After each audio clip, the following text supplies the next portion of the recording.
La ciencia es el futuro. Sin ciencia no hay futuro.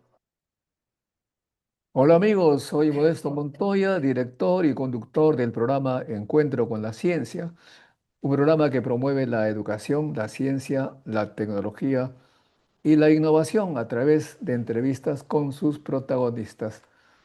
En nuestra serie de candidatos presidenciales, hoy tenemos con nosotros al candidato a la presidencia por la Alianza Venceremos, el señor Ronald Atencio. Y como con todos los entrevistados, en primer lugar vamos a hacerle preguntas sobre sus orígenes.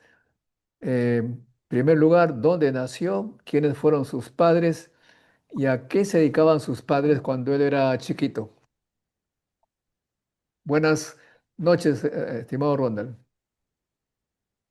Muy buenas noches, mi estimado ingeniero Montoya, qué gusto saludarlo. Bueno, entonces la pregunta es eso. Primero que nada, no soy ingeniero, soy físico, doctor en física nuclear. En todo caso, modesto basta. ¿Ah? Eh, la primera pregunta es entonces, ¿dónde naciste? ¿Quiénes eran tus padres? ¿Y a qué se dedicaban cuando tú eras chiquito, por favor?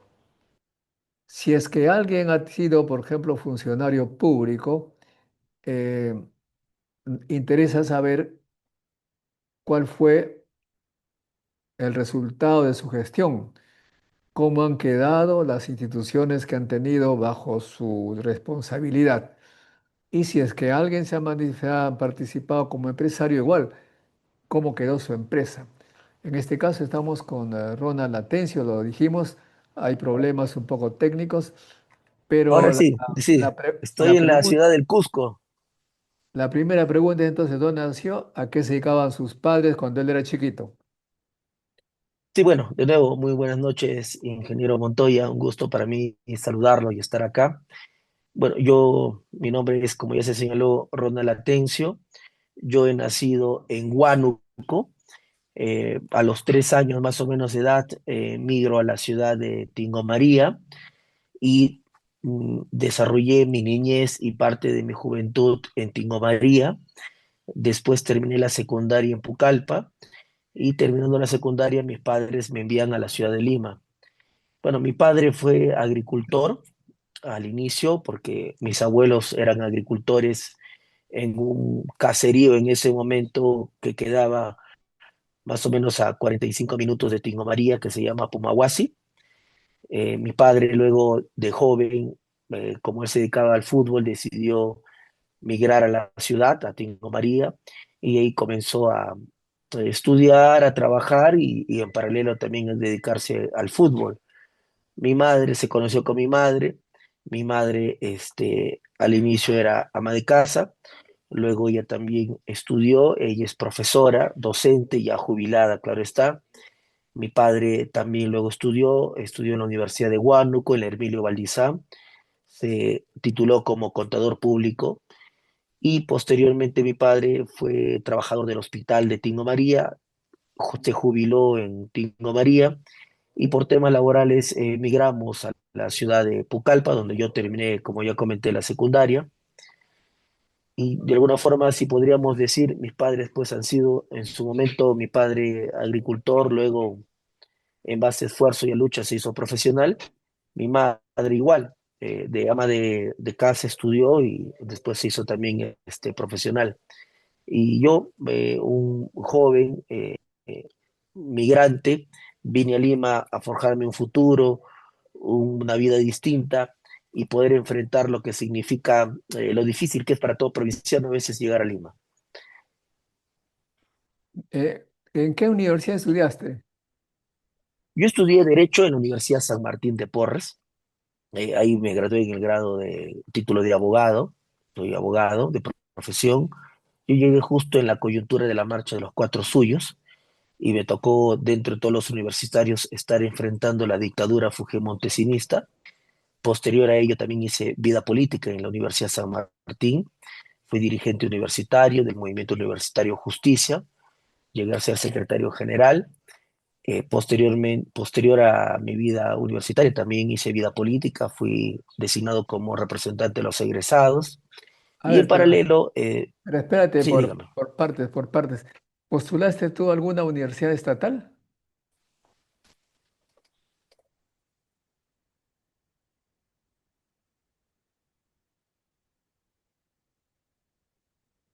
Hola, ¿postulaste a alguna universidad estatal? No, no postulé. Mis padres de Pucallpa me enviaron a Lima. Y en Lima, cuando yo llegué, digamos que la única disponibilidad que existía era la Universidad San Martín de Porres, porque era por un tema de tiempos y de exámenes. Entonces, por eso ingresé a la San Martín. Ya, muy bien. Hay que responder las preguntas por partes, si no se me hace confusión. ¿En qué momento, Correcto. en qué momento te interesaste en política? ¿Cuál fue tu primera acción política? Yo creería que mi primera acción política fue desde el colegio. Yo fui brigadier general en mi colegio, donde terminé, que fue en Pucallpa, y cuando era brigadier general, todas las quejas, digamos, los malestares llegaban hacia mí. Y producto de eso, creo yo que fue los primeros momentos de las acciones políticas.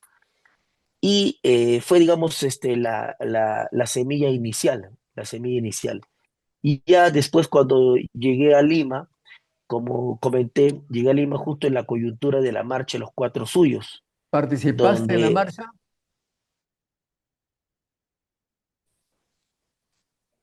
sí, tuve participación en la marcha de los Cuatro Suyos. Fui uno de los tantos estudiantes que salió a las calles, salió a las marchas, uno de los tantos estudiantes que luchó contra la dictadura.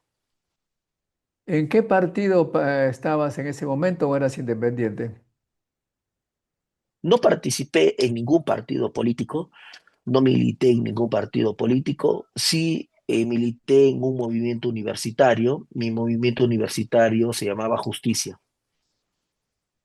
Y un partido oficial, el primero que te hayas involucrado, ¿cuál fue?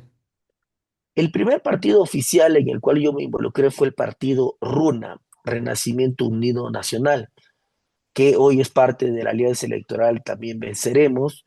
Yo tuve una participación de como partido, claro, antes tuve otras participaciones en organizaciones, pero como partido fue en RUNA, postulé como candidato al Congreso en las elecciones complementarias. Y esa fue mi primera participación en un oficialmente partido político. Runa es de Ciro Galvez, me parece. Así es, de Ciro Gálvez. ¿Cuáles eran digamos, los principios de ese partido? Bastante relacionado con el indigenismo, ¿no? Bueno, me tocó participar con el Partido Renacimiento Unión Nacional porque había algún nivel primero de invitación, porque estuve en la calidad de invitado. Yo no fui militante activo del movimiento Renacimiento Unión Nacional, me invitaron a participar, dado que teníamos coincidencias políticas y por eso decidí participar con Runa. Runa puede ser considerado de izquierda. Yo creo que sí, porque en ese momento estábamos de acuerdo, y como hasta ahora también estamos de acuerdo, con la convocatoria de una asamblea constituyente plurinacional. ¿Cuál es tu definición de izquierda y derecha? Hoy en día se ha hecho una confusión. Sabíamos que, ¿no?, que olvidaba a los pueblos originarios. Disculpe, ¿cómo me dijo? En este momento se arma una confusión. ¿Qué cosa es izquierda? ¿Qué cosa es derecha? ¿Cuál es tu definición de izquierda y de derecha, por favor? Bueno, efectivamente existimos dos polos antagónicos, ¿no es así? Los de izquierda y los de derecha. Los de izquierda que creemos, por ejemplo, que debe existir el bien común, la participación solidaria, la redistribución de las riquezas, que debe entenderse que en el Perú y en el mundo existe un antagonismo entre los oprimidos y los opresores, que existe un acaparamiento de la propiedad de un determinado grupo social, Y por el otro lado tenemos a la derecha, que es una derecha individualista, que es una derecha que solamente piensa en intereses particulares, no piensa en el bien común, no piensa en la redistribución de las riquezas. Tenemos a una derecha que inclusive es clasista y racista en nuestro país, que en algunos casos se ha vuelto fascista. Entonces, nosotros creemos de que en esa medida podemos hacer una primera distinción entre los que nos calificamos de izquierda o del campo popular versus los que representan la derecha, en este caso la derecha peruana. De los países de América Latina, entonces, siguiendo esa definición, ¿qué países son de izquierda y qué países de derecha?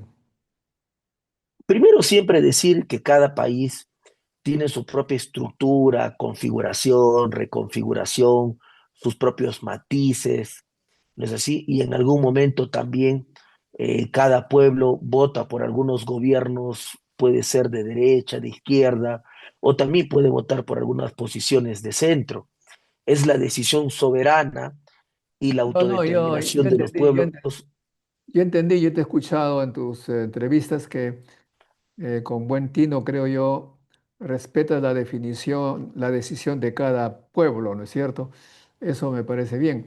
Pero la pregunta que te hacía era, ¿cuáles de de los gobiernos en América Latina para ti son de izquierda y cuáles son de derecha? Bueno, yo podría mencionar, por ejemplo, los gobiernos de Petro, los gobiernos de Lula, los gobiernos de Evo Morales. Podría mencionar algunos de ellos como algunos gobiernos de izquierda, entre otros, seguro, ¿no? De Correa también podríamos mencionar, que en su momento fueron gobierno. Entonces, creo que más o menos esa es la definición un poco de algunos gobiernos de izquierda de Latinoamérica. Y también, claro, Venezuela, ¿no? Sin duda. Y bueno, hay personas que señalan que esos países, Venezuela, Cuba, eh, Nicaragua, son fracasados, son estados fallidos. Aparentemente en Venezuela efectivamente hay un gran problema, ha sido hoy día, digamos, qué sé yo, intervenido por Estados Unidos, ¿no?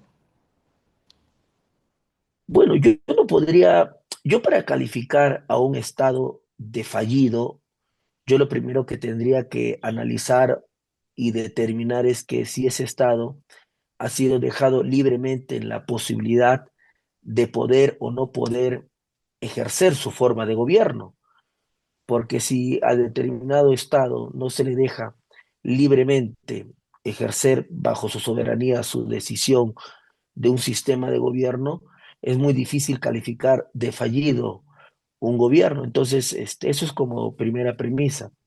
De ahí yo creo que algunos de los gobiernos que me has mencionado, tanto de Cuba como de Nicaragua, como de Venezuela, y yo siempre lo he dicho, ellos tienen su propia configuración y reconfiguración, y así como nosotros no nos metemos con la configuración de los países árabes, por ejemplo, ¿no es así? Y de los sistemas de gobierno que tiene Irán y que seguro cualquier gobierno, Afganistán, Pakistán.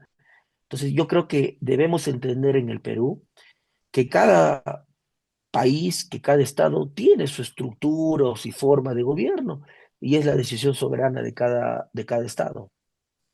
Claro, cada país debe resolver. Ahora, en nuestro país, en este momento tendremos un gobierno, siguiendo tu definición, el gobierno actual del Perú. ¿Es de izquierda o de derecha y por qué razón?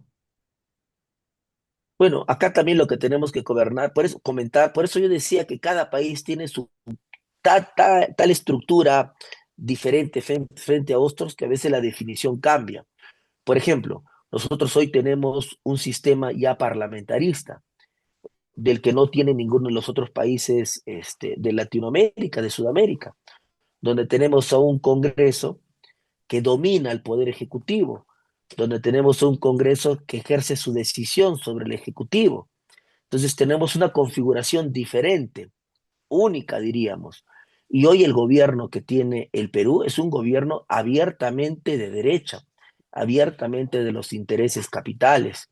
Y si tú me permites ponerte un simple ejemplo, Hoy tenemos una empresa de gas que se llama TGP, que es de capital privado, que ha ocasionado y está ocasionando y va a seguir ocasionando un grave daño a todos nuestros hermanos taxistas, mototaxistas, a todo el campo popular, y simplemente no se hace responsable, simplemente no se va a hacer responsable y el gobierno es apañador de los intereses privados, de los intereses capitalistas, cuando debería el Estado peruano hacer responsable al capital, a la empresa privada, de todas las consecuencias. Entonces, yo hoy podría calificar a al gobierno actual, es un gobierno abiertamente de derecha y un gobierno inclusive totalitario y además es un gobierno dictatorial.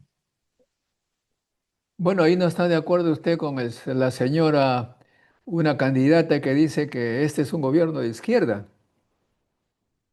¿No? Pero yo le preguntaría a esa candidata, la señora, de repente te refieres a la señora K, a la señora Keiko Fujimori, ¿de dónde ha sacado ella? O lo único que quiere es generar una etiqueta para que luego al campo popular o a los hombres de izquierda nos quiera hacer responsables de cualquier tipo de acción o de consecuencia que pueda generarse por este actual gobierno. Y quiere etiquetarse, pero si nosotros vemos en los hechos, ¿qué ha hecho el señor Balcázar? El señor Balcázar lo primero que ha hecho es reunirse con el embajador de los Estados Unidos. Ojo, que no está mal reunirse con los embajadores, pero la gran pregunta es, ¿él con qué otros embajadores se ha reunido? ¿Con qué otros embajadores ha hablado sobre generar del Perú un polo o un imán de inversiones? Entonces, vemos ahí un tipo de sesgo político. Y yo también preguntaría si el gobierno actual se está preocupando por derogar las leyes pro crimen, pro impunidad, por políticas de desarrollo, por políticas que puedan hacernos entender de que es un gobierno que puede estar del lado del pueblo y eso no está pasando, no está ocurriendo. Por eso es claramente que el gobierno actual de señor Balcázar, que es un designado, que es un títere de la mafia congresal, del actual pacto mafioso, que ha sido colocado ahí simplemente para que cumpla un mandato y una decisión, no es un gobierno de izquierda. Bueno, en ese marco, con esos criterios, entonces, en los partidos que están hoy muy visibles, ¿cuáles son de izquierda y cuáles son de derecha?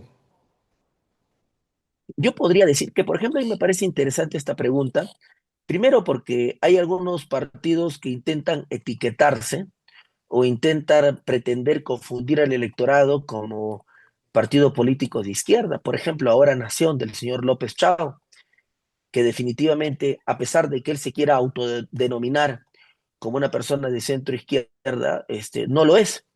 Y segundo, hay unos falsos partidos también que todavía se quieren autoseguir llamando de izquierda, como Perú Libre, que cogobierna con la derecha, que cogobierna con el pacto mafioso, que ha aprobado todas las leyes en contra del pueblo peruano y a favor de la mafia congresal. Y por el contrario, nosotros a raíz de ahí podemos ver que dentro de los bloques de izquierda podemos encontrar, creemos nosotros a JP, Juntos por el Perú, estamos nosotros y no sé si por ahí se me escapa alguien más.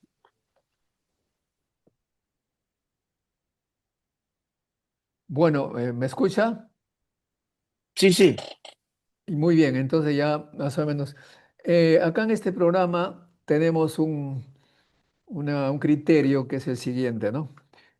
Em, que sea de derecha, de izquierda, efectivamente unos se califican de así o asá, pero lo que nos interesa saber, por ejemplo, si un funcionario público es candidato, ¿cómo dejó la institución que se le encargó como responsable de una institución pública? Entre los candidatos actualmente presentes, hay varios que han tenido una función pública. Tenemos a César Acuña, uno de ellos. La señora Keiko no ha tenido aparentemente función pública, aparentemente digo. Bueno, en ¿Cómo, algún momento estuvo en el Congreso, ¿no? En algún momento. cómo evalúa su función de ellos? ¿Qué han hecho con las instituciones que se les encargó? Bueno, en realidad de todos los candidatos que están postulando y que han estado en algún tipo de función pública, no podemos calificar como positiva. Por ejemplo, tenemos al señor López Aliaga, quien ha estado como alcalde de Lima. Tenemos también al señor Acuña, que ha estado como presidente del gobierno regional. Y tenemos también al señor López Chao, que ha estado como rector de la Universidad Nacional de Ingeniería.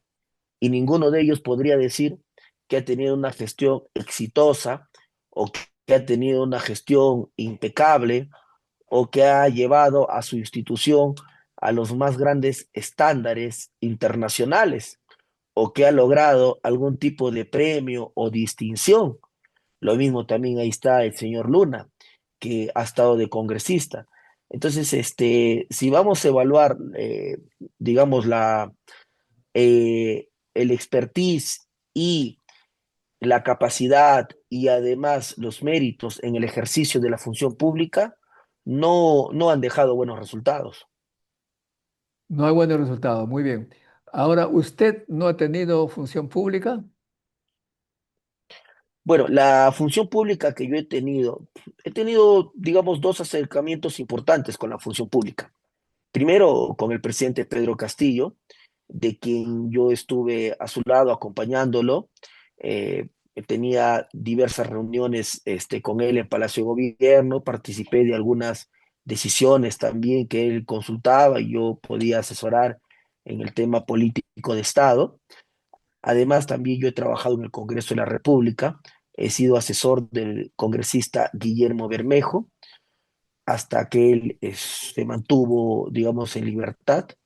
Y en esa experiencia puedo conocer el ejecutivo por dentro y también el legislativo. Entonces, mi conocimiento parte primero por estos dos poderes del Estado, por haber estado muy cerca de ellos, y segundo, con el poder también judicial, dado que yo soy abogado y he litigado muchos años de mi vida, también conozco el poder judicial. Entonces, podría decirse que conozco los tres poderes del Estado, ejecutivo, legislativo y judicial, y obviamente varios organismos autónomos como Ministerio Público, Policía Nacional del Perú, entre otros, ¿no? Pero aparentemente, según se dice por los medios, el presidente Castillo cometió una serie de delitos, tal vez por desconocimiento. Aparentemente no habría tenido buenos asesores para aconsejarle no hacer tal o cual cosa, ¿no? ¿Cuál es su opinión al respecto?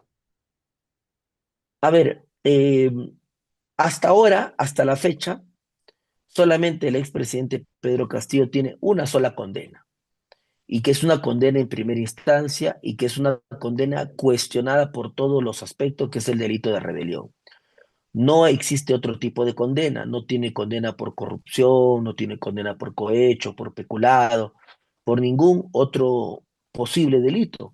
Es más, mucho se habló de colaboradores eficaces, pero a la fecha no hay ningún colaborador que haya corroborado su versión.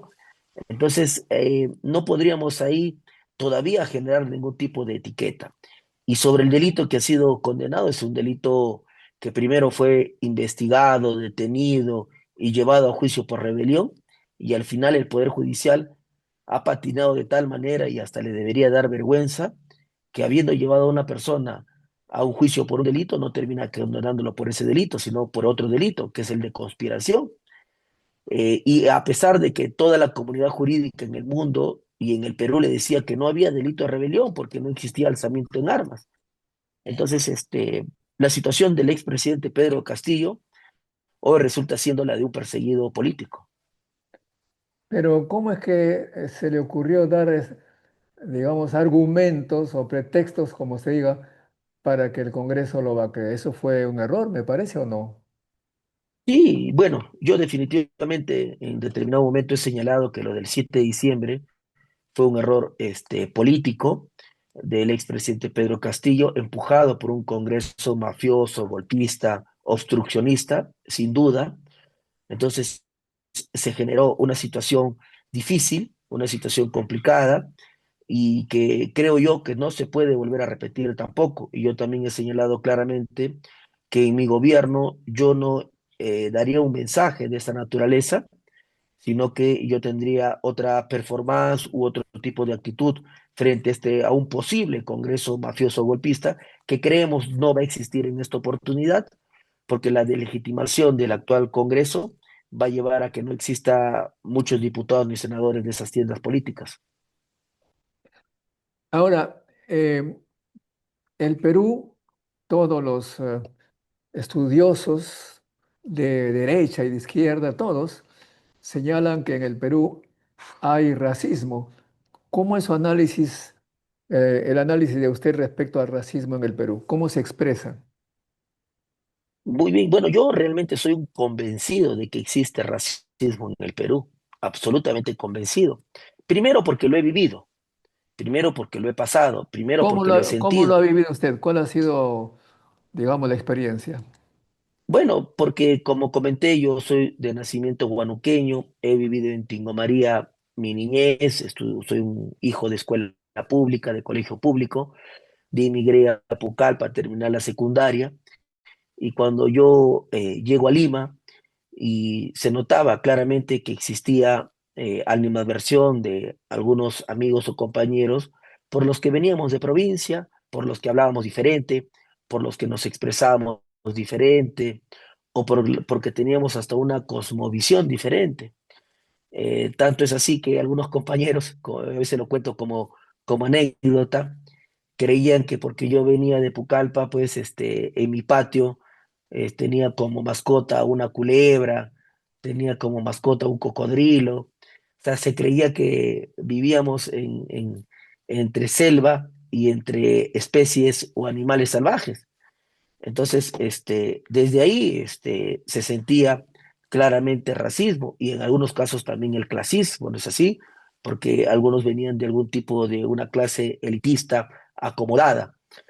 Y eso lo he vivido, y pasa en el Perú, lo podemos ver a diario, de que se califica muchas veces a nuestros amigos, nuestros hermanos, nuestros connacionales, nuestros compatriotas del sur peruano como personas que no son idénticas a los propios limeños. Y existen muchas frases de racismo, de clasismo. Existe el popular ser serrano como una denominación despectiva, el popular ser cholo como una denominación despectiva, y pasando inclusive a situaciones más graves como el terruqueo. Entonces, nuestro país todavía no ha podido librarse de esas grietas. Se creen algunas clases criollos, se creen algunas clases como blancos, y inclusive este nivel de racismo llega hasta un racismo intelectual, si me permite el término, en el sentido de que por creerse blancos se creen más inteligentes, por creerse criollos se creen más inteligentes, o por creerse capitalinos se creen más inteligentes. Y ellos ningunean, menosprecian a el resto del Perú por el solo hecho de venir de provincia, por el solo hecho de ser un quechua o por el solo hecho de ser un aymara.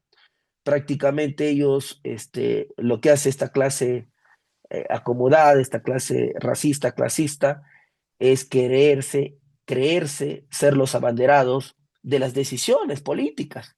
No quieren someter a consulta popular o a elecciones democráticas o a decisiones democráticas.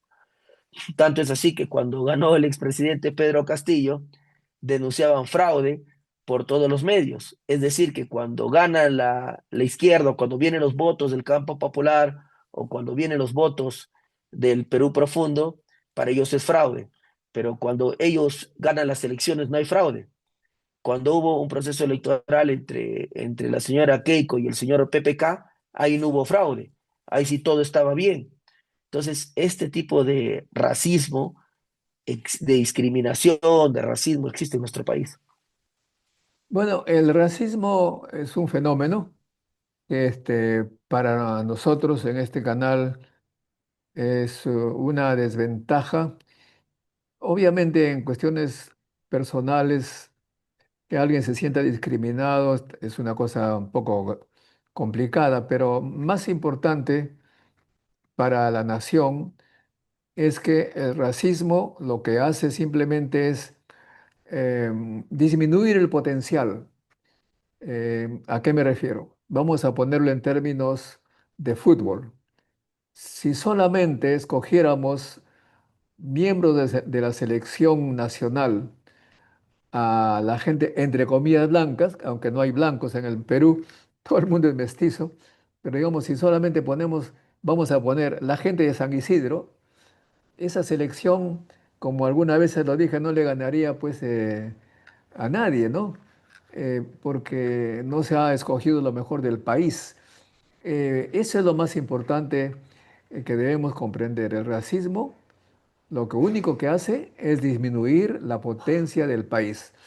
Hay un caso muy importante histórico de Francia que nunca ganaba una Copa Mundial hasta que se dieron cuenta que estaban discriminando a la gente de color y cambiaron, llamaron de todos los colores a la selección y cuando ganó la Copa Mundial, el presidente de Francia con la Copa dijo, viva la diversidad. Es decir, que se había utilizado, se había usado el potencial de todos los franceses. En nuestro país, una de las razones por las que estamos mal es que solamente dirigen tanto las instituciones privadas como las estatales, son dirigidas por un grupo pequeño, es decir, un grupo reducido que efectivamente no van a ser los mejores por definición, porque no se les ha escogido entre todos. Ese es lo que nosotros estamos analizando, ¿no?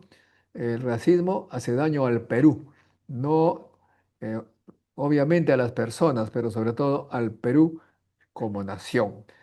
Pero precisamente el señor Vicente Alanoca dice que por ese racismo que existe en el Perú, se les descartó de la candidatura y es una pena porque en este canal cuando él fue entrevistado tuvo bastantes reacciones positivas, tanto en el extranjero como en el Perú. ¿No cree usted que se ha cometido un error en no eliminar en cierta manera un representante típico del sur en el partido y por eso es que ustedes no logran despegar en el sur?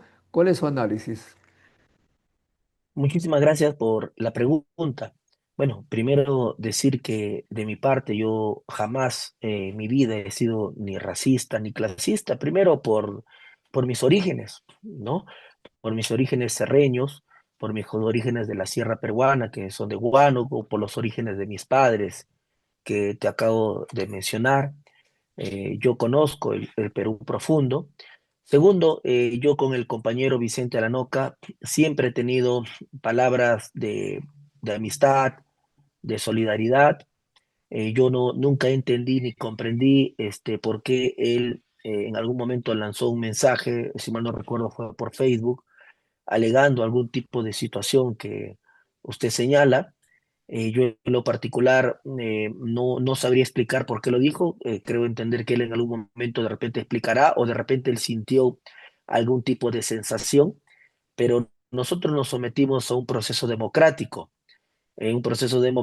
donde No, dos de partidos eso lo políticos. entendemos perfectamente, ha sido democrático, pero como hay un racismo en el Perú, esa democracia justamente también se expresa ese racismo que no necesariamente le resulta positivo.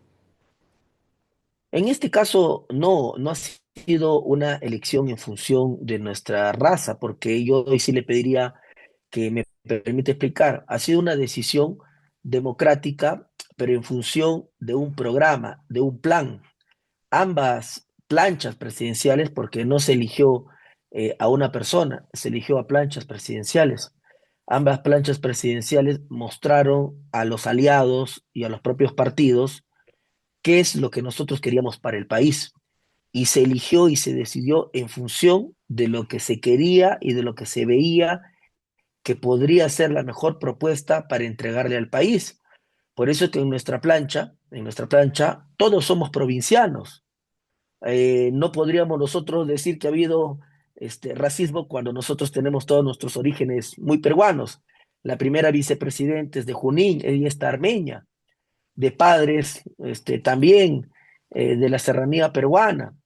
El otro vicepresidente es Alberto Quintanilla, también puneño él, de nacimiento y de vida y de vivencia en su propia región. Entonces, no encaja bajo ningún aspecto una posibilidad de querer entender como racismo una elección democrática, al menos en este caso. Y por eso, inclusive, el compañero Vicente Alanoca, y yo siempre lo he dicho, siempre ha tenido y sigue teniendo las puertas abiertas de la Alianza Electoral Venceremos. Cuando terminó el proceso electoral, esto yo no lo he contado, pero de repente lo cuento en este momento, yo me acerqué a saludarlo, a agradecerle por ser parte del proceso democrático y yo personalmente le pedí en ese momento que siga siendo parte de la alianza electoral, que siga siendo una persona importante, porque yo considero que él es una persona importante para la vida política del país y también para la vida académica del país. Pero él optó por ya no continuar en la vida política y seguir manteniéndose en su vida académica. Entonces, por eso que de mi parte, yo creo que nunca ha existido ningún tipo de racismo, no ha pasado. Muy bien, aclarado el tema, entonces podría hacer la pregunta diferente.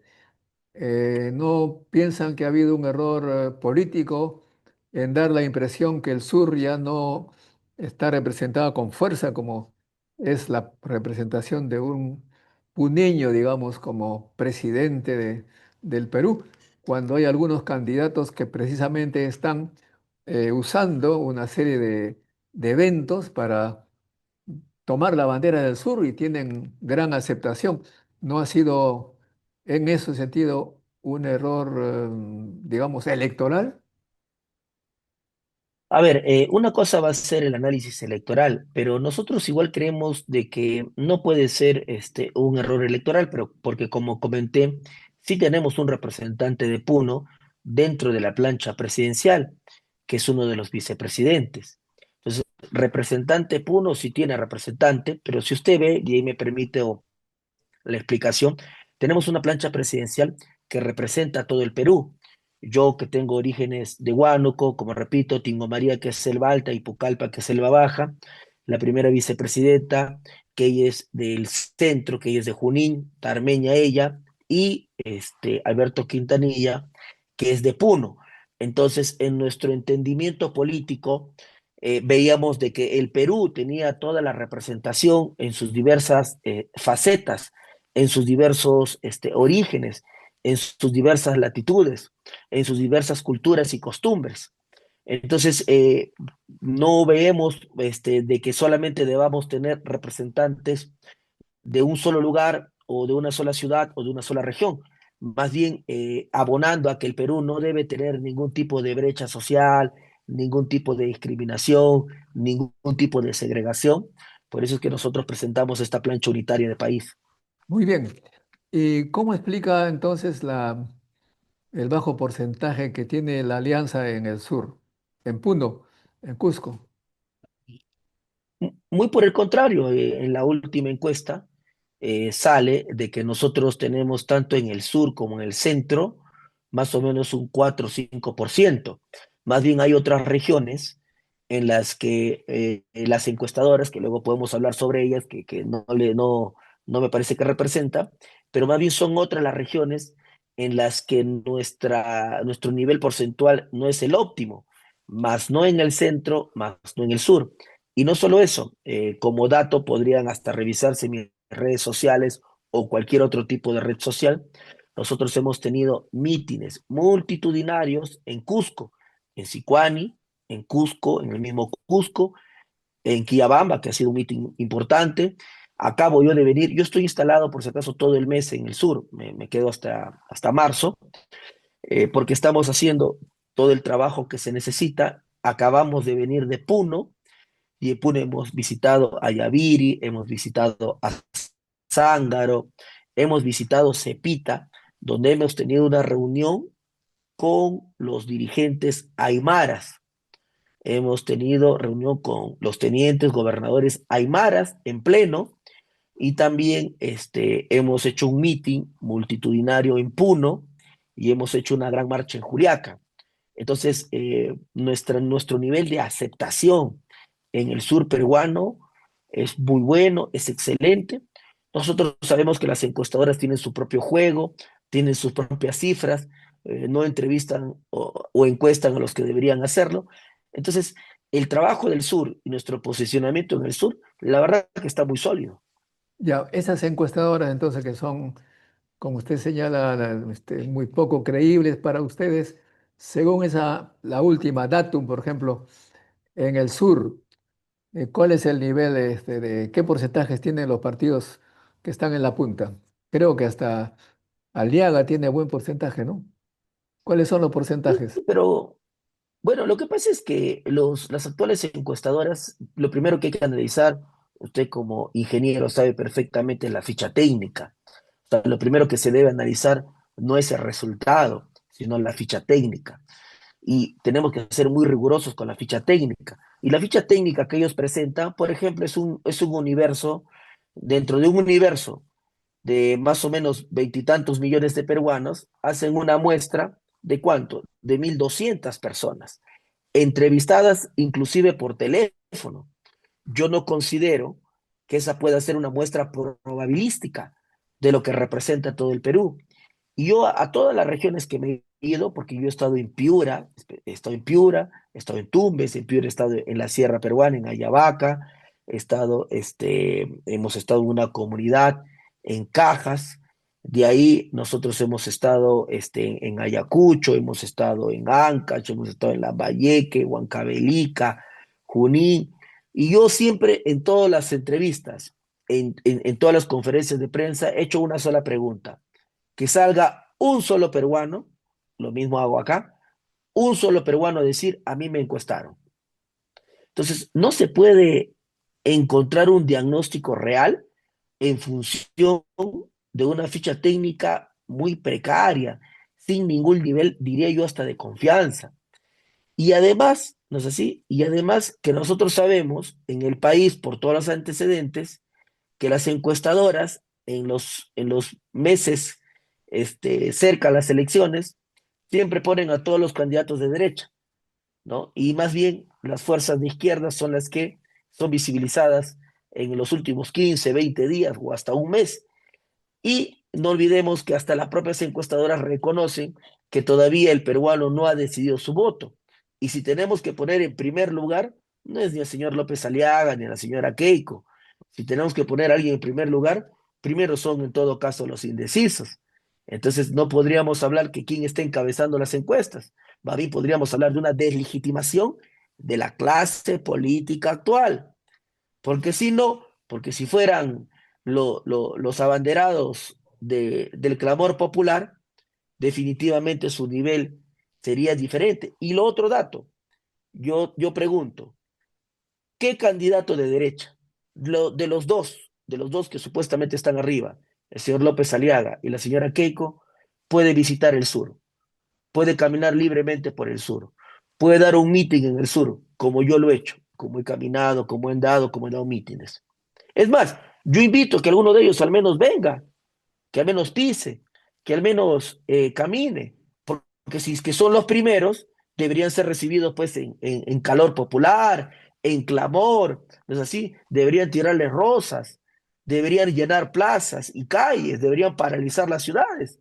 Y ahí usted mismo se da cuenta de que no es así, no va a ser así, más bien tienen el mayor repudio de la sociedad.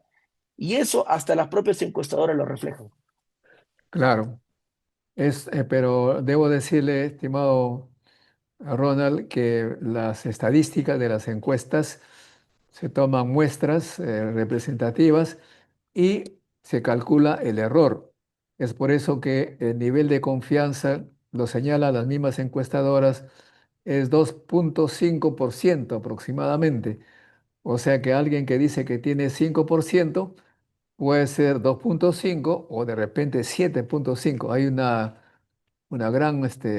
margen de error, o sea que no son, Pero, el pero, número pero usted, exacto, el número exacto no es creíble, efectivamente. Hay un margen, ¿no? no, no, pero tampoco ese margen de error o ese nivel de confianza resulta creíble. ¿Usted cree que más de 23 millones de peruanos con una muestra solo de 1.200 personas pueda realmente representar una muestra probabilística? Y No, no, uno, pero por dos, eso, mientras más pequeño sea la muestra, mayor es el error. Bueno, pero vamos a meternos ahí en cuestiones sí, técnicas.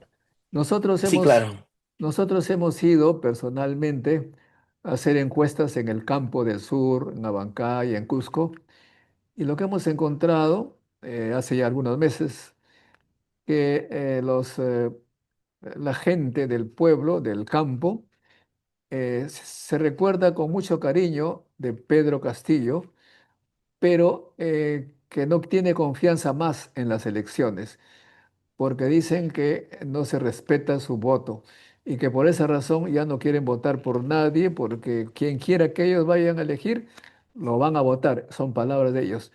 Ese sentimiento ha hecho pues que mucha gente del campo no tenga confianza en la democracia.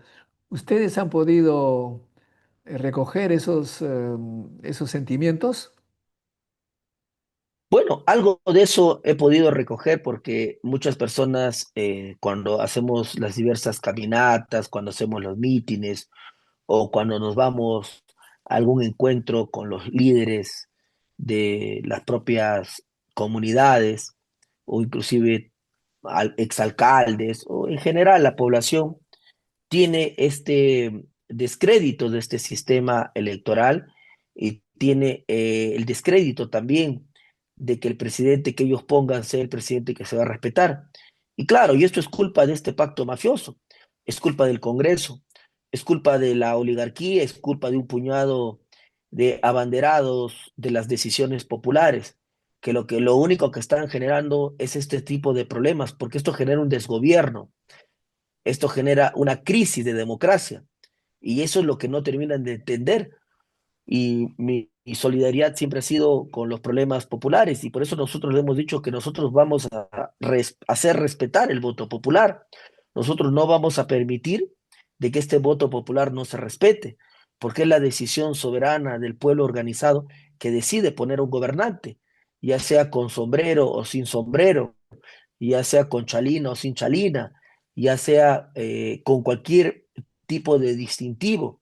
Entonces, y ese entendimiento lo estamos trasladando a la población y que ellos hemos logrado que también muchos de ellos entiendan de que se tiene que volver a confiar siempre en la democracia y nosotros hemos acuñado una frase de campaña que es recuperar el Perú, porque eso es lo que se necesita, ¿no? Recuperar el Perú, recuperar la democracia, recuperar la credibilidad, tanto en el sistema de gobierno como en las instituciones públicas. Claro, bueno, y precisamente ese cariño que le tienen aparentemente los campesinos del sur por Pedro Castillo, hay partidos que se están peleando ese cariño, pero aparentemente ninguno ha logrado, digamos, atraer el voto castillista. ¿Cómo explica usted eso? Bueno, a ver, lo primero que debemos entender es que efectivamente existe todo un sentimiento popular de haber ajusticiado al expresidente Pedro Castillo. Y yo te comento también otra cosa muy personal. Cuando yo fui abogado de Pedro Castillo, fue a partir del día 7 de diciembre, cuando él es detenido, es llevado a la cárcel, su abogado renuncia. Yo voy a visitarlo al expresidente Pedro Castillo y estando en esta visita, él me pide que yo asuma su defensa. Yo asumo su defensa personal como abogado y después de algunos días nada más, yo converso con Pedro y le digo de que no había las condiciones legales, no había las condiciones de imparcialidad para que él pueda ser sometido a un juicio justo, a un debido proceso. Y al final eso es lo que pasó. Entonces recibió el ajusticiamiento que generó definitivamente una sensación popular de solidaridad con el expresidente Pedro Castillo. Y nosotros también tenemos esta solidaridad. Yo en lo personal he dicho que voy a indultar al expresidente Pedro Castillo, porque el juicio de rebelión que ha pasado a conspiración es una politización de la justicia, eso lo he señalado claramente. Pero también hay algo que está ocurriendo en el electorado. Si bien es cierto, tiene un sentimiento hacia el expresidente Pedro Castillo que compartimos, pero también el electorado del sur está viendo con ojos y está diciendo, está bien, estamos de acuerdo con la libertad de Pedro Castillo, pero ¿qué más se ofrece como partido político? ¿Qué más nosotros le ofrecemos al país? Y en ese entendimiento, nosotros lo que le estamos ofreciendo al país es la Asamblea Constituyente Plurinacional, la segunda reforma agraria, la industrialización del país, cobrar a las grandes mineras, entre otros temas. ¿Qué quiero redondear la idea de que el sentimiento hacia el expresidente Pedro Castillo está vigente, nosotros lo tenemos claro, lo asumimos, y es un sentimiento que hay varios partidos que los han, seguro que los están queriendo capitalizar. Por nuestra parte, más allá de querer capitalizar o instrumentalizar al presidente Pedro Castillo, creemos que la condición de él de ser humano, que su condición de preso político, no debería instrumentalizarse, sino que debería ser un eje, sí, de la política pública, de la campaña, del plan de gobierno, pero también tenemos que ir a la mirada integral de todo el país. Muy bien, ahora el otro tema importante para la izquierda que usted señala, los partidos de izquierda, es que desde los años 80 no logran hacer una real unidad, se dividen tanto, se separan y se dispersan, incluso se van a partidos que no son de izquierda. Oye, vemos representantes supuestamente de la izquierda que están en un partido que no es de izquierda. ¿Cómo usted explica esa dispersión de las personas supuestamente de izquierda que están luchando por el pueblo y se dividen y dejan pues la cancha libre a otros partidos que están surgiendo? Mira, ahí el primer problema es el afán individualista que tienen algunos, desmesurado, el egocentrismo.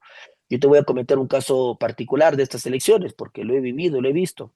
Nosotros estábamos sentados antes de sellar las alianzas electorales en una mesa de diálogo, de conversación, donde participó, por ejemplo, el partido Ahora Nación del señor López Chao, estuvo Ahora Nación, estuvo Nuevo Perú, estuvimos nosotros como Voces del Pueblo, estuvieron también otras organizaciones como el PT, y queríamos formar la unidad. Sin embargo, ahí se vio los apetitos personales o individualistas.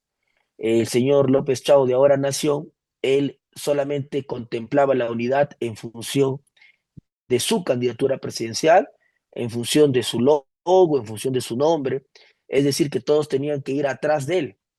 Y nosotros no podíamos entender el proceso de unidad de partidos políticos como la imposición de una candidatura o como la imposición de un liderazgo o como la imposición de un programa o como la imposición de ideas, porque si vamos a gestar la unidad se gesta en función de los puntos programáticos en común, se gesta en función de la igualdad de condiciones, se gesta en función de la igualdad de oportunidades, se gesta en función de ser iguales entre nosotros, porque si no, ¿cómo le vamos a reclamar igualdad en el Perú o igualdad a nuestros electores?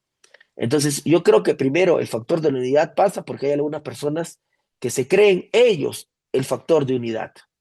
Entonces, cuando la unidad no se construye en función de una persona, sino de un ideal, de una propuesta. Por eso es que ellos al final no participaron del proceso de unidad.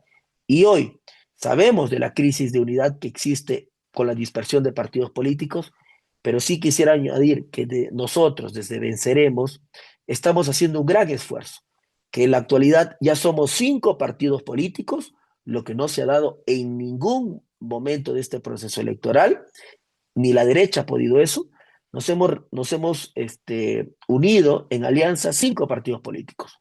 Nuevo Perú, Voces del Pueblo, Unidad Popular, Adelante Pueblo Unido y RUNA. Entonces, entendemos que la unidad se construye en función de no poner por delante ninguna persona ni ninguna candidatura. Tanto es así que por eso mi candidatura es la que emerge, es la que sale, porque participamos en democracia interna y en democracia interna se decidió por mi candidatura.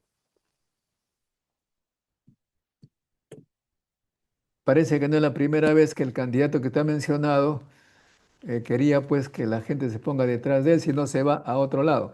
En fin, eh, ahora, en lo que está viviendo el Perú, la delincuencia, que es tremenda, ¿no? Hay algunos que piensan que son los venezolanos, que hay que sacarlos. En fin, se ve una cuestión que le podríamos decir alérgica a los extranjeros. ¿Cuál es la posición de la Alianza Venceremos respecto a la delincuencia en relación con la presencia de venezolanos? A ver, lo primero que yo debo decir es que nosotros somos seres humanos. Nosotros no podemos hacer ningún tipo de discriminación ni etiquetas frente a ninguna raza, frente a ningún origen, ni frente a ninguna nacionalidad. Nosotros no practicamos la xenofobia. Nosotros no tenemos odios a los extranjeros. Delincuentes existe en todas partes del mundo y la delincuencia no tiene un gen de algún tipo de nacionalidad. La criminalidad no tiene un gen de una nacionalidad. Hay criminales en el Perú como en cualquier parte del mundo.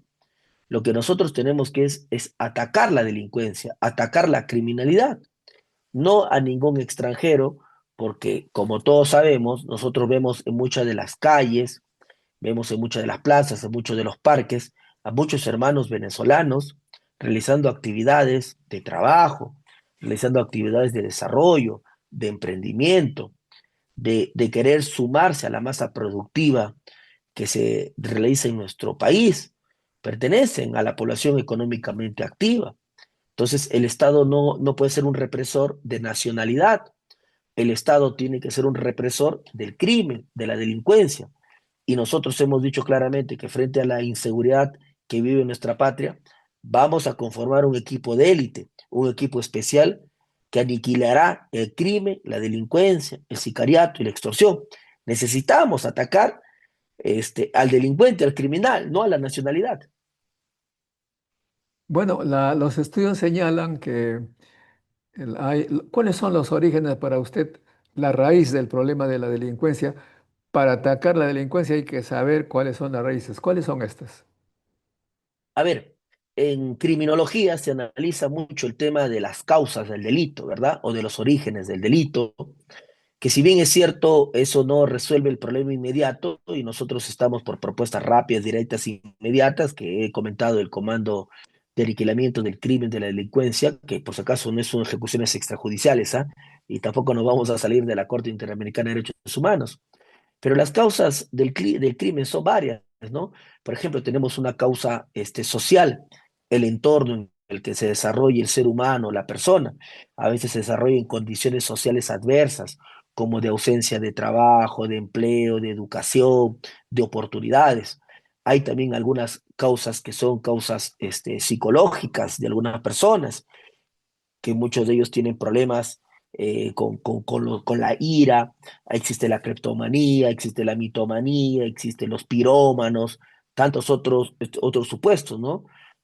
Bueno, Y pero también existen, en este caso, nosotros acá en el canal estudiando también el tema, hay muchos trabajos científicos que señalan que el principal factor de la delincuencia es la falta de empleo. Y la falta de empleo, la causa más, la raíz de la falta de empleo es la pésima educación que no ha dado los recursos a los jóvenes para desempeñarse adecuadamente, encontrar un buen trabajo o bien crear empleo. De modo que el tema finalmente es la educación. ¿Usted cree lo mismo? sí, por eso mencioné como primera causa las causas sociales. Ok, En ese entonces, entendimiento, cuál sería la solución? bueno, por eso mencioné, hay diversas causas, ¿correcto? Por eso analizar todas las causas son muchas, pero por eso mencioné como primer orden las causas sociales, que es la ausencia de trabajo, el tema de la educación, donde prácticamente lo que se generan es caldo de cultivo. Si usted me permite una cifra, por ejemplo, en el Perú tenemos 8 millones de personas que no han terminado el colegio. Es una cifra de escándalo. Y eso lo primero que da, o lo único que da es mano de obra barata para el gran capital, y en algunos casos mano de obra también para la delincuencia, la criminalidad. Entonces, el tema de la educación es un tema trascendental e importante. Por eso, pero la educación no se cambia simplemente con buenas palabras, sino que la educación se cambia con políticas y con presupuesto. Lo que se necesita en el Perú es presupuesto, porque si necesitamos construir escuelas, necesitamos presupuesto. Si necesitamos profesores mejores pagados, necesitamos presupuesto. Si necesitamos que niños sin anemia, sin desnutrición, vayan a la escuela y todo lo que lean se aprendan, necesitamos presupuesto. Por eso es que nosotros tenemos que aumentar el presupuesto de la educación del 4.2% al 6%. ¿Y cómo se realiza este aumento? No simplemente porque yo lo diga, necesitamos hacer la reforma tributaria. En el Perú se dan exoneraciones tributarias sin discriminación, 27.000 millones al año en exoneraciones tributarias, 2.000 millones al año de exoneraciones a las grandes agroexportadoras, 75.000 millones el año pasado, en un solo año se han llevado en sobreganancias mineras. Entonces, lo que tiene que hacerse en el Perú es hacerse la reforma tributaria para el presupuesto, para que el sector de educación tenga este presupuesto. Si no, ¿cómo vamos a buscar que los niños, que los adolescentes, que los jóvenes, primero estén bien educados, si no están bien comidos?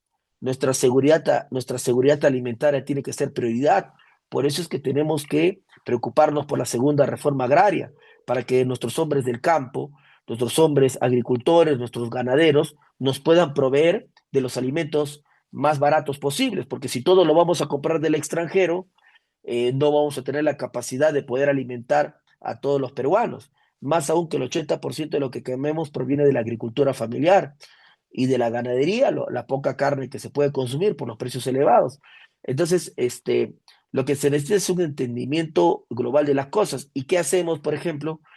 Todo eso puede estar bien, pero si tenemos a padres que tienen que salir a trabajar todo el día para ganar un sueldo mínimo, para autoemplearse o para ser empleados de las grandes agroexportadoras criminales que dan un salario precario donde los trabajadores tienen que estar todo el día, entonces tampoco se vuelven el eje central en la familia para poder articular mejor con los niños o para poder estar al cuidado de los niños. El ingreso económico es muy precario en el Perú. Tenemos una remuneración mínima vital de 1.130. Nosotros hemos dicho que una de las primeras medidas va a ser al menos subir la remuneración mínima vital en 200 soles. Queremos llegar a los 1.800 y si se puede llegar a mucho más, estaríamos encantados. Necesitamos industrializar el país. Con la industrialización de la patria vamos a dar trabajo, empleo, vamos a formar sindicatos. No puede ser posible que tengamos una economía primaria exportadora, donde el 50% de lo que sale son piedras y rocas y nadie se inmuta, nadie dice nada. Entonces necesitamos reformar la patria, tenemos que recuperar el Perú para que este problema que hemos señalado de la delincuencia, de la criminalidad, que no se soluciona simplemente con penas altas, que las vamos a tener que dar porque hay políticas rápidas, inmediatas, que no se soluciona solamente con la detención de los criminales, que los vamos a hacer porque se tiene que detener a los criminales actuales, sino es que es lo que viene para el futuro. Entonces, para lo que viene para el futuro son estos tipos de políticas que estoy señalando. Pero los del otro lado, llamado de derecha, señalan que si usted aplica esas medidas de impuestos, pues las empresas mineras se irán a otro lado, las empresas agrícolas se irán a otro lado y moriremos, nos moriremos todos de hambre. A ver, la respuesta ahí es sencilla. Si se revisa las cifras, porque también este es un tema de cifras, las grandes agroexportadoras al año ganan más o menos 16.000 millones al año y en exoneraciones tributarias al año son 2.000. O sea, ya no van a ganar 16.000, pues van a ganar 14.000. ¿Está mal que ganen 14.000 millones? Yo me pregunto, ¿con que se van a espantar con que ganen 14.000 millones? En lo absoluto, eso no existe, eso simplemente es un psicosocial. Más aún que ha habido varios años hacia atrás que ya no tenían las exoneraciones tributarias. Y yo te pregunto, ¿alguna agroexportadora se ha ido? Ninguna, porque está ganando, porque sigue ganando. Los impuestos a las mineras, los impuestos a las sobreganancias mineras, no van a ser impuestos que atenten contra la estabilidad de la empresa. No van a ser impuestos que hagan que la empresa no pueda reinvertir. No van a ser impuestos que la empresa haga que no pueda pagar a su clase trabajadora. Al contrario. Entonces, nosotros no estamos en una política de espantar a nadie, sino estamos en una política de hacer la correcta redistribución de las riquezas. Eso es lo que se necesita como un primer orden en el país. Y además, si ellos están llevando en, ojo, yo utilicé el término, sobre ganancias mineras, más allá de lo normal, no significa que no están ganando, sino son ganancias que ni siquiera las tenían pensadas, ni siquiera las tenían en sus libros contables. Entonces, ¿qué necesitamos? Que contribuyan con el país, con la patria, que les está dando todo, porque todo lo que se llevan no va a poder regresar, todo lo que se están llevando no va a poder estar de vuelta. Algo parecido pasa con el gas, ¿no es así? Se vende gas al extranjero a un precio de ganga, a un precio de remate, y ese mismo gas en el Perú es más caro. Y más aún hoy con el problema que tenemos, que el capital privado no se está haciendo responsable. Y nosotros también hemos dicho que el 28 de julio le vamos a cobrar cada sol, cada céntimo, cada centavo que se está gastando nuestro pueblo peruano, porque esa es la culpa de ellos. Ojo, ¿ah? Lo que ha ocurrido en Camisea con el gasoducto sur y toda la crisis energética que tenemos, que esté subiendo el petróleo, la gasolina, que no haya GNB, que el GLP esté subiendo, es culpa del privado. ¿Y quién tiene que asumir la responsabilidad? ¿El Estado? No, el privado tiene que asumir. Ellos tienen que pagar, ellos tienen que rendir cuentas y también hemos dicho que si es que al final la suma de lo que deben es más de sus activos, nos procedemos a nacionalizar TGP y vamos a hacer que el gasoducto sur peruano vuelva a ser de los peruanos y vuelva a ser del sur. Pero por otro lado, tenemos la distribución de los impuestos que se recaban. Esa distribución tiene que ser óptima para beneficio del Perú, siempre para beneficio del Perú. Hay que priorizar las actividades que sean de mayor impacto para la nación. En ese sentido, cuando uno hace el estudio del rango de remuneraciones de las personas que trabajan para el Estado, se nota pues que hay algunos que tienen pensión vitalicia, eh, la pensión cédula viva, que ganan como si estuvieran trabajando, con aumentos y todo, mientras que los maestros, que son los que construyen la nación, los profesores universitarios que construyen el conocimiento y servirían para la riqueza, terminan con pensiones de 800 soles, de modo que los jóvenes no escogen esa carrera tan productiva para un país, o si escogen, se van a otros países. La Alianza Venceremos de ser partido hará una redistribución de las escalas de remuneraciones existentes en el Estado o será igual.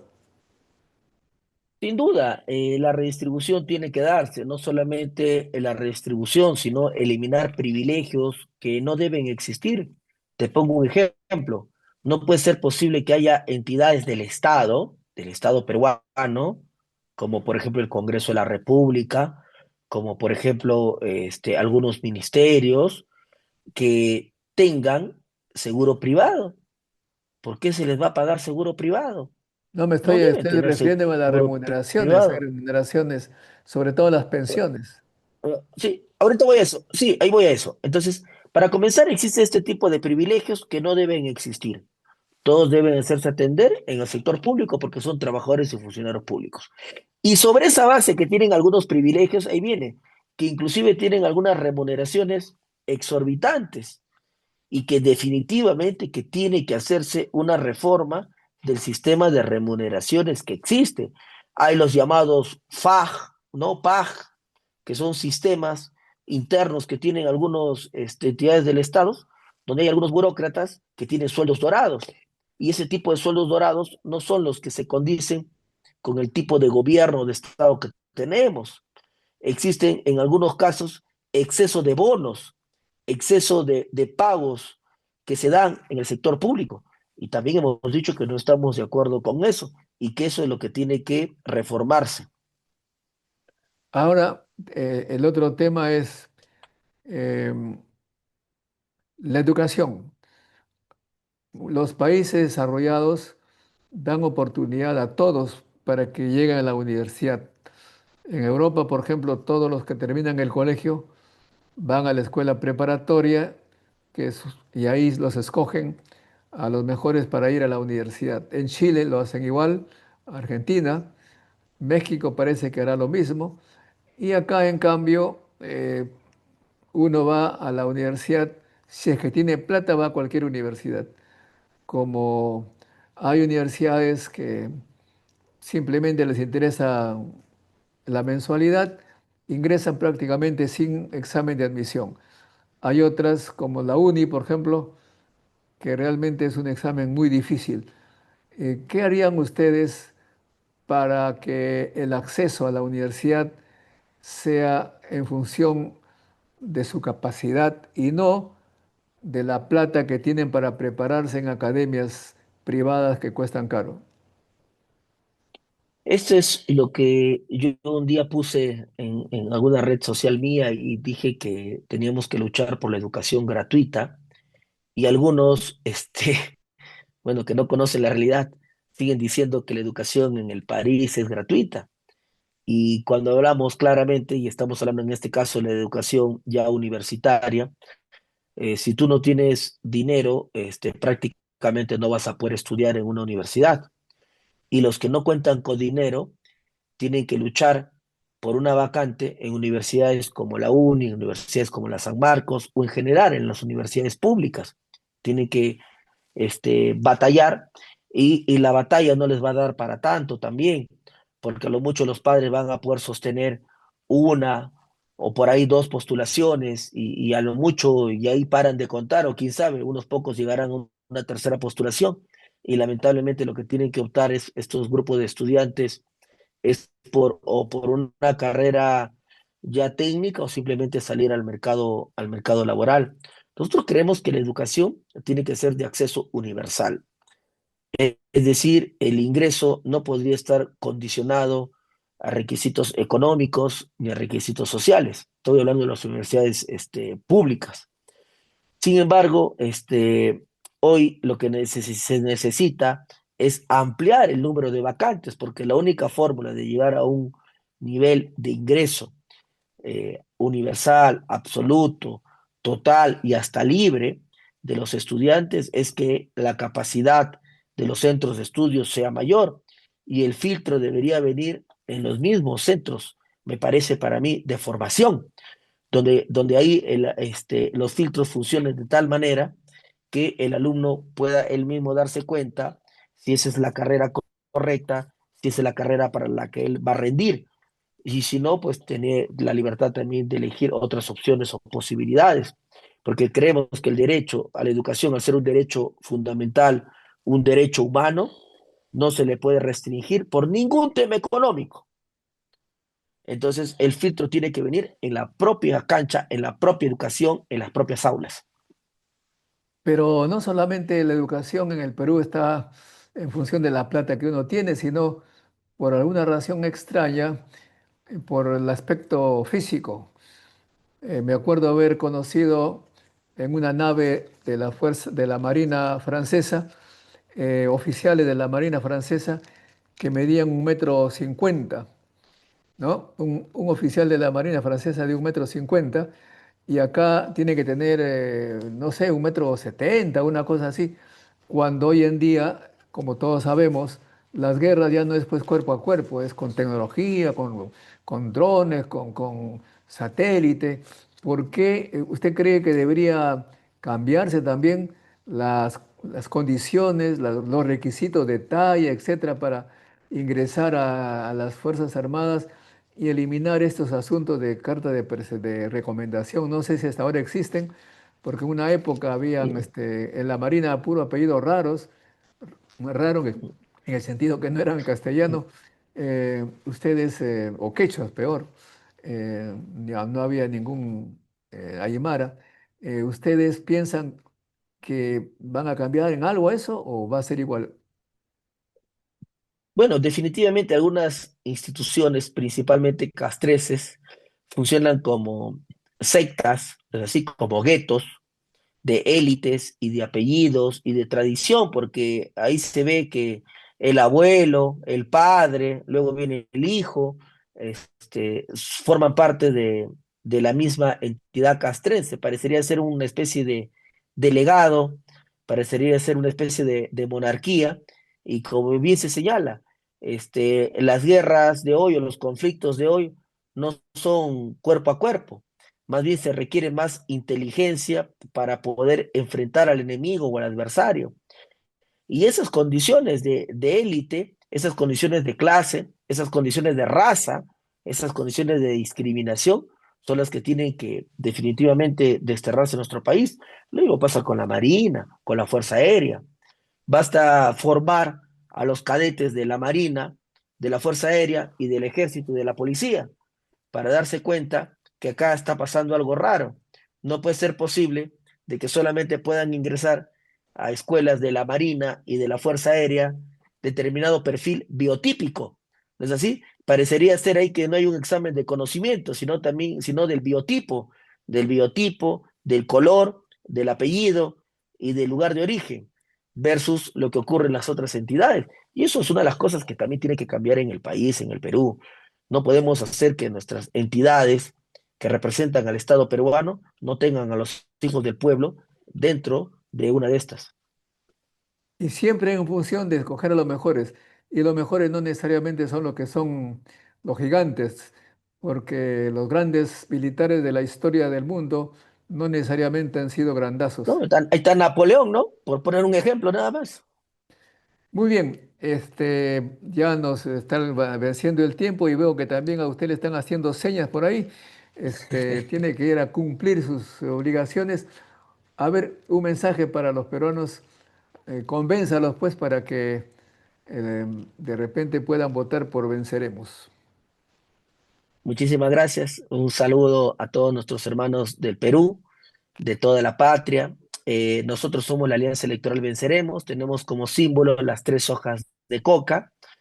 Es un símbolo que nos permite una conexión directa con nuestros hermanos campesinos, agricultores, por entender que el campo es importante para el país, para el Perú, para el desarrollo, con nuestros recursos naturales, y que nos permite un entendimiento de nuestros orígenes.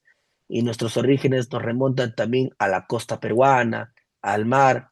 Somos una alianza que está buscando la Asamblea Constituyente Plurinacional, la segunda reforma agraria, la industrialización del país, el crédito barato para todos nuestros hermanos, la educación y la salud como eje central.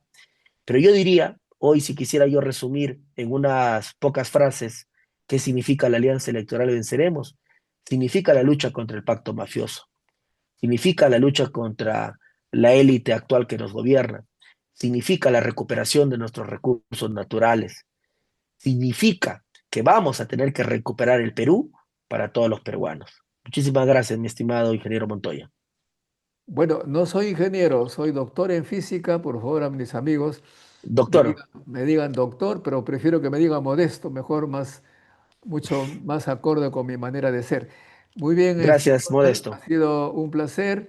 Y amigos, no se olviden de hacer like si no lo han hecho. Eh, Circulen este video y suscríbanse si todavía no lo han hecho. Y a los candidatos a la presidencia están invitados, especialmente al señor Alfonso López Chao, que la vez pasada que lo entrevisté, me quería entrevistar a mí. O sea, me quería preguntar a mí como si yo estuviera postulando a algún cargo. No estoy postulando, solamente hago preguntas y las preguntas deben ser respondidas con objetividad, sin perder el equilibrio ni dar pues muestra que uno es prepotente, digamos, un poco dictatorial, que quiere que el periodismo tenga que hacerle preguntas bonitas. Los periodistas, aquellos que somos aficionados al periodistas, simplemente preguntamos, le damos la oportunidad, como en este caso, al señor Ronald Atencio, que nos explique los temas, los problemas que ha tenido y, por supuesto, que convoque al electorado. De modo que el señor Alfonso López Chao nuevamente lo invitamos para ver si se deja entrevistar como persona educada. Muchas gracias, amigos. Será hasta un próximo encuentro con la ciencia. Chao, chao. Muchas gracias. Buenas noches, Montoya. La ciencia es el futuro. Sin ciencia no hay futuro.